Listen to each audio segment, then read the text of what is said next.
then at the very there end, is a mid-credit scene. No spoilers. Scene. I'm not going to give you any of this. But the girl behind him goes ballistic. Like the whole theater erupted. It was whole theater erupted. Yeah. Okay. So yeah, the whole theater like, oh, oh, oh! People are screaming. It was like this spiritual experience. It's like we were watching an Avengers movie on opening weekend. Yeah.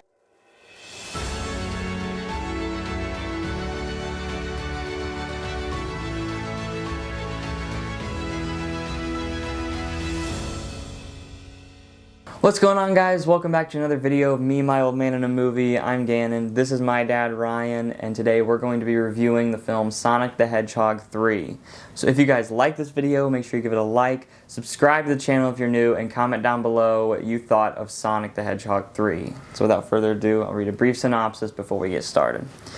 Sonic, Knuckles, and Tails reunite to battle Shadow, a mysterious new enemy with powers unlike anything they faced before. With their abilities outmatched in every way, they seek out an unlikely alliance to stop Shadow and protect the planet. All right, here we go. Here we go. So we've got our new review format. We've moved away from the actors, characters, directing category. We're moving with three things we liked. We're calling it the Blockbuster Trio. And then three things that we would change. Called the Trilogy of Change. Yeah. So we're going to hit these and then we'll do a rating and a recommendation of whether or not to see it in the theater, at home, or pass it up altogether. Yes. So here we go. This is our video for today.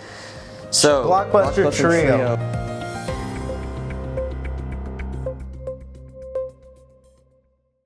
So the first thing that I really liked about this film was the third act. The whole third act was phenomenal. I mean, just like no notes, except for the notes I have saying I liked the third act. But it's you went off on that in our short the other day, last night. You know, you really liked it. What do you like about it? I mean, without giving things away. Obviously. There was the action sequences, the fight scenes. They were just so visually stunning and so well done and very unique with how they were shot and how they kind of portrayed the fights and stuff.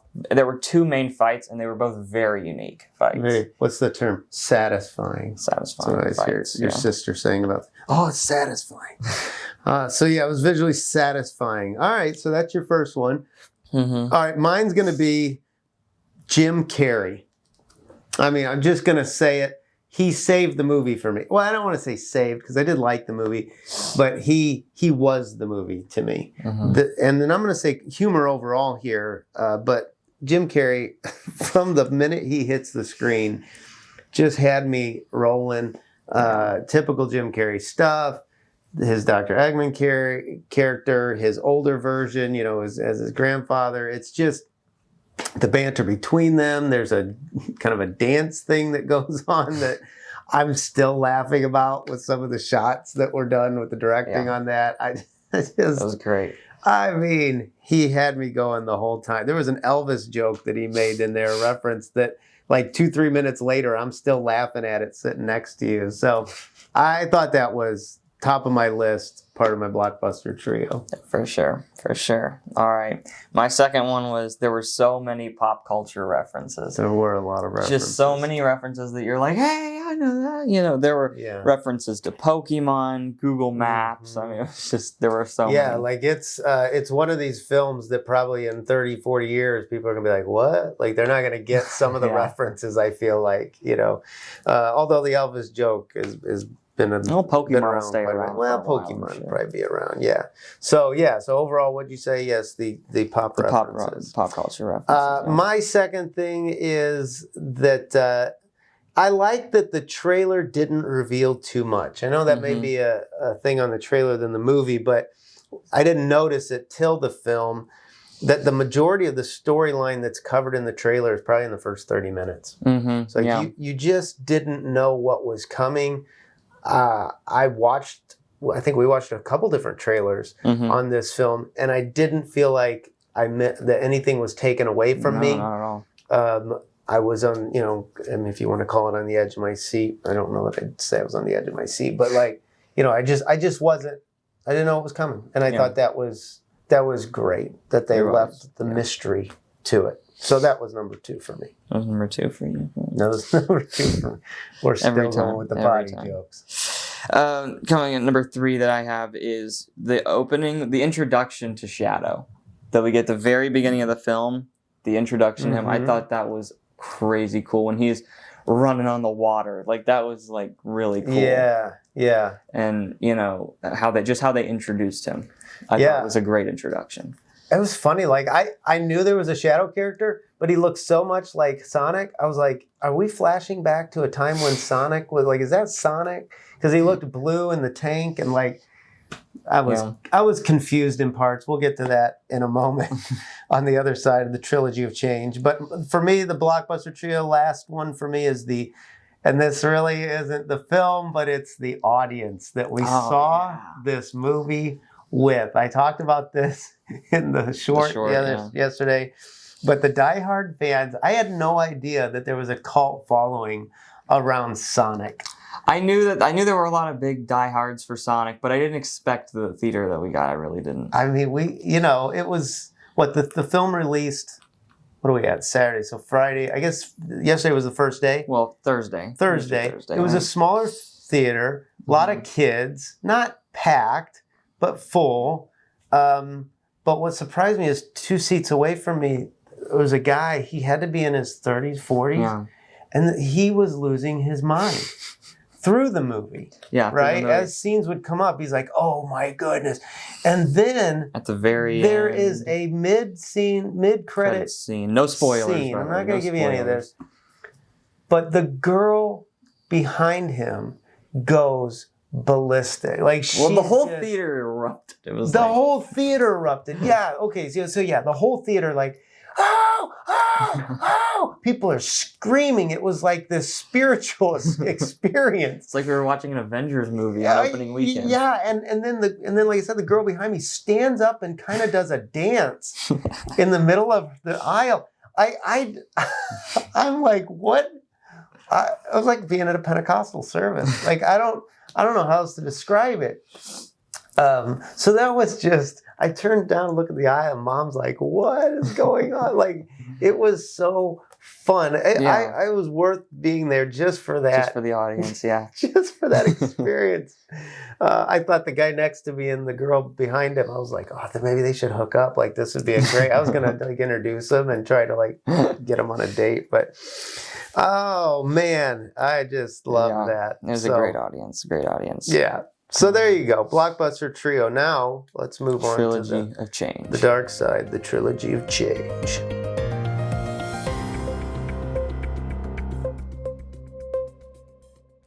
So the first thing I had was that it was a bit too fast to start. And that's like a Sonic pun. Too fast, right? Too fast to start. Okay. But it really was. It was like... Who's the old man in this one? Are you giving some dad jokes there? Okay. But it was just such a fast start. Like it really was. Like every single all the plot, the story just felt like it was just forced and rushed through. Like the first act, I would say, was just very rushed. The second and third act were great, but the first act was really rushed. I think that's common with sequels. Like I think when you get to they're like, okay, you already know the characters, so we got to catch you up real fast. So they're like just trying to rush through to kind of bring people up to speed. But like, so they're introducing characters, they're dropping characters. They're like, it almost felt like they were like, we don't have enough time to tell this story, so we got to hurry up in the very beginning. And then by the time they got to the second act, they're like, okay, we got enough time. And then they took their time with the last couple. I think that's pretty common, like I said, with sequels. So yeah, for sure. All right, so trilogy change for me. Number one thing I would change is Keanu Reeves. I wouldn't have cast him. Really? I love Keanu Reeves as an actor. In fact, I went back and I looked to see like, has he done other voice acting? He does. He's Batman in DC Super Pets. He played Sage in SpongeBob. He's voiced for video games before. So, like, he's got a history of being a voice actor. And like I said, phenomenal. I love watching him on the screen. But for this character, I think I wanted, like, a higher pitched voice. I wanted him to be a little bit more Sonic-esque in a way, a little bit more someone I could connect with a little bit better. And Keanu Reeves' voice just made him feel a little distant to me. And that didn't work as the storyline went on. I think it actually balanced well with Sonic's comedy. Yeah, I parts. could see that, but and as I was saying, I was like, I could see this being a contrast, but so maybe that was the thought behind it too. Mm-hmm. Well, the other piece, I mean, he's so well known for The Matrix, and you got John Wick. obviously battle scenes going on throughout the film, and it kind of had this Matrix-esque thing to it, and so I could see the benefits of it, but it wasn't my preference. So that was number one. So number two for the trilogy of change, I had inconsistency in the writing. There were a couple moments where things would where they would basically set rules that, in movies they set these ground rules, right, that you kind of have to follow with these characters and stuff, and I felt like they broke out of that a couple times.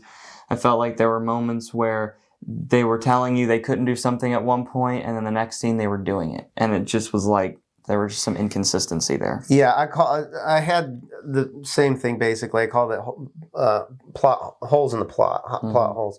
I mean, I don't want to give things away, but there was a point where they're trying to break through this force field, and they're like, "You're going to be incinerated if you do that to Sonic." But then Knuckles kind of busts through, and I was like, "What? How? What? Why wasn't he incinerated?" So there's just things in there, and there's several others we talked about that we don't want to talk about because they reveal too much. But yeah, there were just things I thought. I don't want to call it lazy writing, but just things that got missed or brushed over, or suspension of disbelief. We don't care. We're just going to move this story forward, and it wasn't enough to take away from the experience for me. But I noticed it.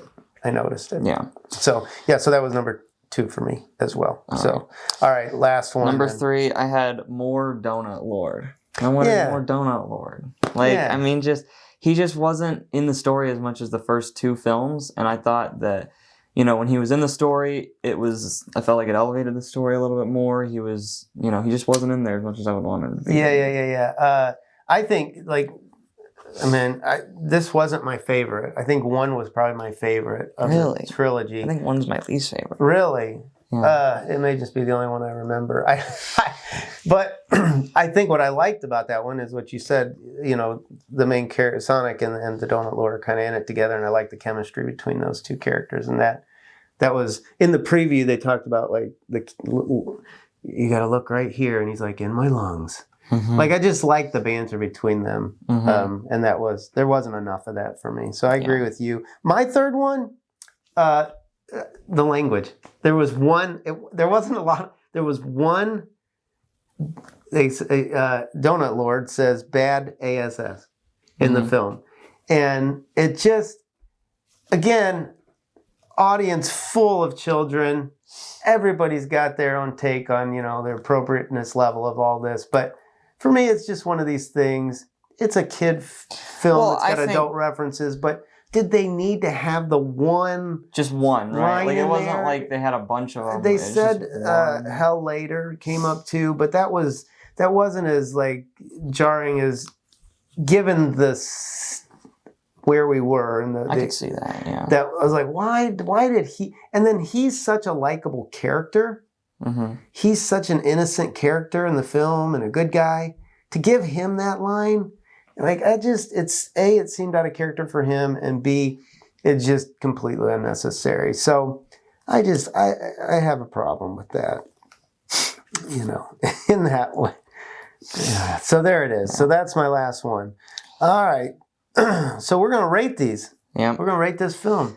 I'm going to say 8.2 rings. 8.2 rings. I'm giving it 7 rings. Okay. 7 rings. You asked me yesterday, hey, Dad, did you like Mufasa more or this? I rated this a little under Mufasa. I think I kind of like Mufasa a little more, but I've been hoping for Mufasa. I've been pulling for Mufasa all year. So, Sonic. It's a, I said in the car the other day, it's an animation. You're like, it's live action, but it feels like it does feel like an animation a little bit. Because you got these fake characters running around. All right, so there it is. Now, what about see it in theaters, at home, or pass it up altogether? I say see it in theaters. I say wait for streaming. That's the difference between a 7 and an 8 rating right there, ladies and gentlemen. You got it. So I got one other small thing to add, just a quote from the film. that I thought was great. The light shines even though the star is gone. At the beginning of the film, he makes this reference. He's talking about the star. And that just had meaning to me. You know, we just lost, I talked about it in the last episode, we lost Grandma and Grandpa recently. And I just thought that there was a fitting, the light shines even though the star is gone. It was just a great reference. And it just... It was a brilliant line. Yeah, and it's not one I've heard before in movies. Sometimes you hear multiple times them say, different movies saying the same stuff. But so there it is. So we have reviewed this one now. What's on the horizon, game? Well, I mean, we have Nosferatu. A vampire movie at Christmas. Yeah. And I think that's the last one of the year. Is it? That's it. Wow. Nosferatu is the last one. And then we're going to be doing... We're going to do a... What is it? Well, I think we're calling it faves and flops. Five faves, 5 flops is what we're doing. So our top 5 films of the year and then bottom 5 films of the year. Yeah, we're going to hit those. Yeah. So lots to come. Stay tuned in. As Gannon said earlier, subscribe, like, help the channel. Turn on the notifications so you know when the turn on the notifications. Come. So there we go.